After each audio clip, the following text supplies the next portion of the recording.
Hey guys, welcome to Brian's Man Cave. For today's flick pick, I've decided to choose a movie that is actually still in theater.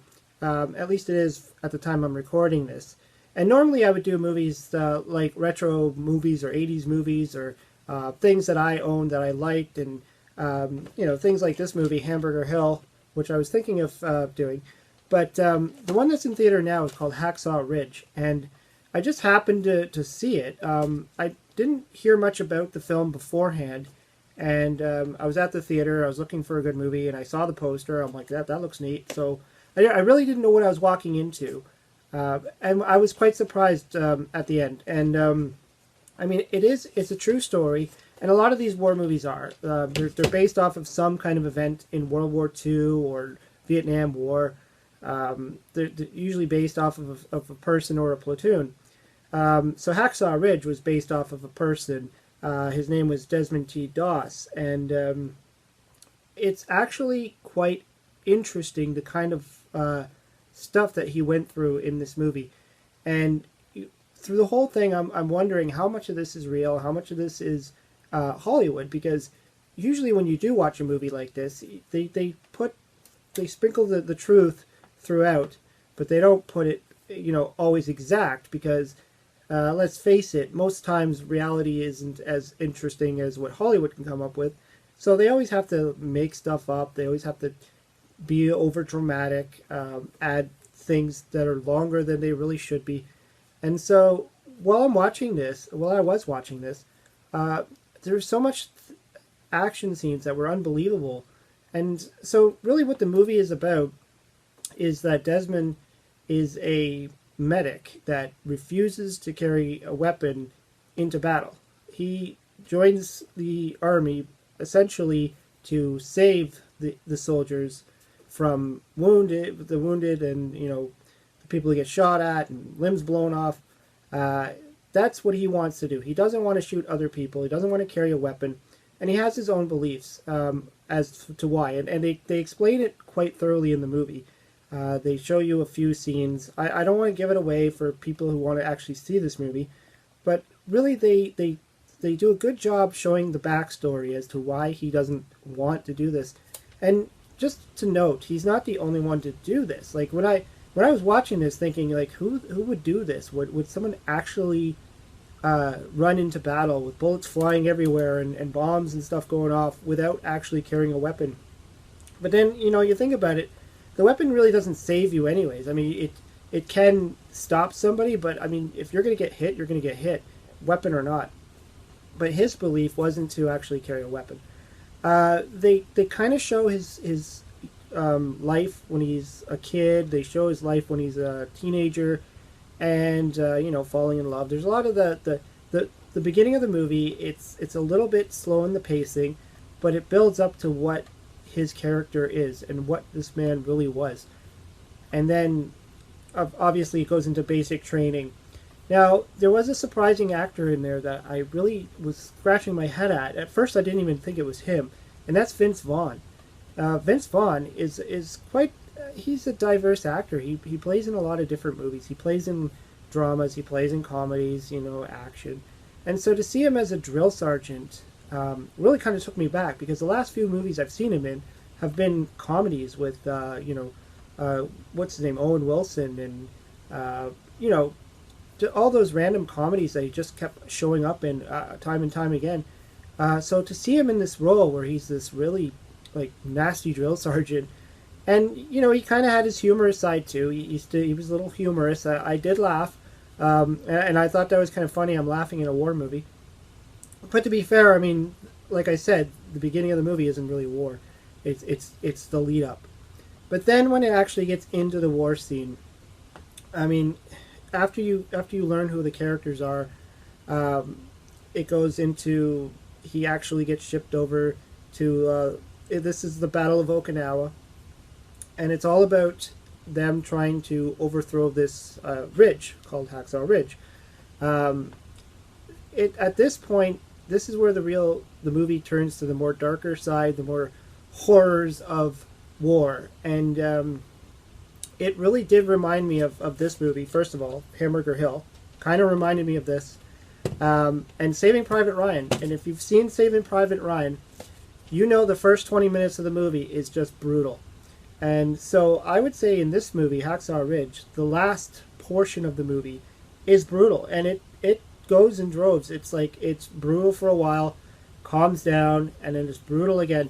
And I mean, and by brutal I say they don't hold anything back. You see limbs blown off, you see stuff falling out of people, you see bombs going everywhere, you see all the horror that you would actually see in the battlefield. And then the director, well, Mel Gibson, surprisingly, I guess he wanted to make it as real as he could. And he's been in he was in the movie We Are Soldiers, and they had that war piece there. But in this movie, it was just really as graphic as they can get it.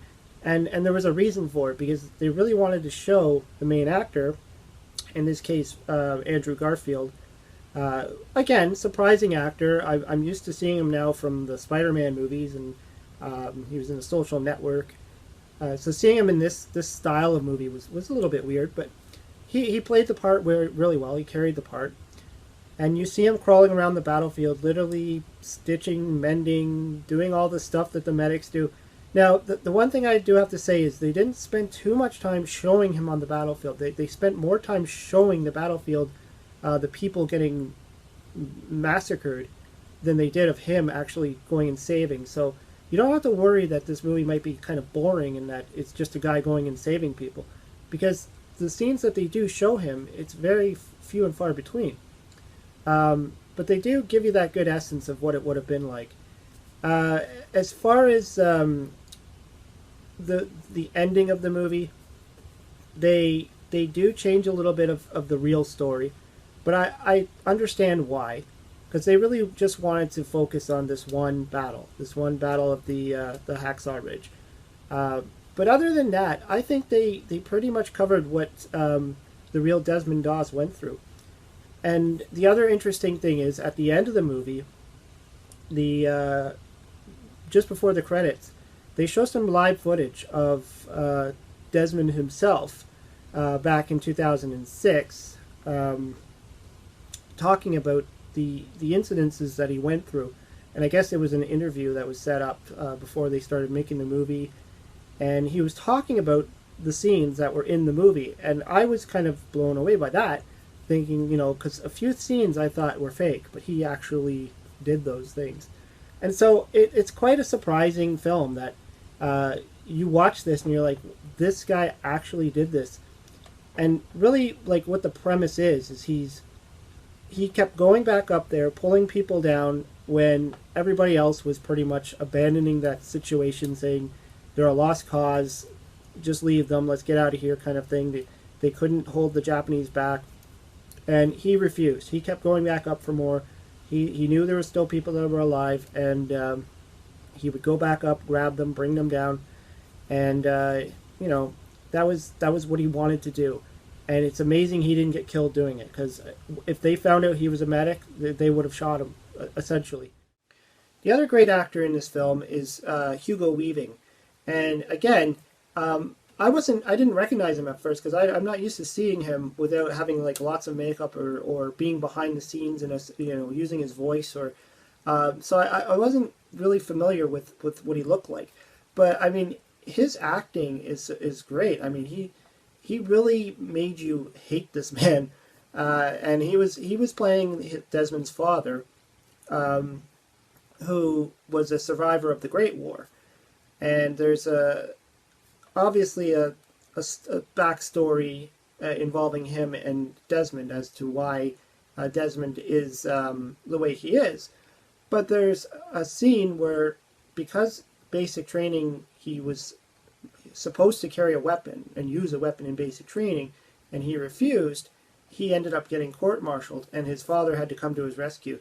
And so you get to this emotional part of the movie where his father is actually, for once in his life, really helping him and appreciating his son. And so I thought that was like a nice little part to the movie. And of course, there's also the romance between Andrew Garfield's character Desmond and his girlfriend, which I mean, it's the typical romance story where they meet, they fall in love, and then he has to go off to war, and then she waits for him, and he's writing letters, and I thought that that was a nice touch, and he again, it's another piece of the story that makes it real. There's a lot of religious tones to it, and it makes sense. Normally, I'm not too into those style of movies that it's all about showing off or talking about religion or glorifying any kind of religion. But this one made sense because Desmond was, by all means, devout Christian, and he really, there's lots of scenes where he's with his Bible and he carries it into battle with him, and it's more important than anything on that battlefield, and they really drive that home. But that makes sense. That's his character. That's who he was, and that's what he was. And so I actually think it's not bad to actually include that. And I would have to say that during World War II, I'm sure a lot of the people on the battlefield were very religious. Even the ones that probably didn't go to church. I mean, you're on that battlefield. You got bullets flying at you. Who knows what is going through your mind? So it does ease that tension to have something to hold on to, have something to believe. Anyways, what I'm saying is, it's a great movie. It came out around Remembrance Day, which is the perfect time for this style of movie, because this is what really shows you what these people went through. And even things like Saving Private Ryan and this one, Hamburger Hill.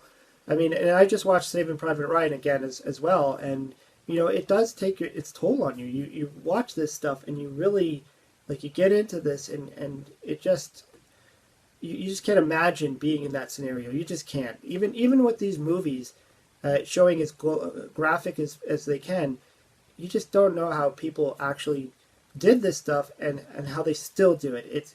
It takes incredible courage, and I don't know. Too many words. Anyways, I hope you liked the video. If you've seen the movie, I'm trying not to spoil it, so you can leave some comments if you liked it or hated it, or there really isn't much to spoil in the movie. I mean, it is based on a person's life, so it's not like it's a suspense movie or a mystery. But anyways, I would suggest seeing it if you, or waiting for it to come on DVD. Everything comes out on DVD pretty quick nowadays. It's worth the pick up. It's worth watch, and just learning about this guy's life is amazing. Anyways, hope you liked the video. Leave some comments below. Hope you subscribe. Talk to you later.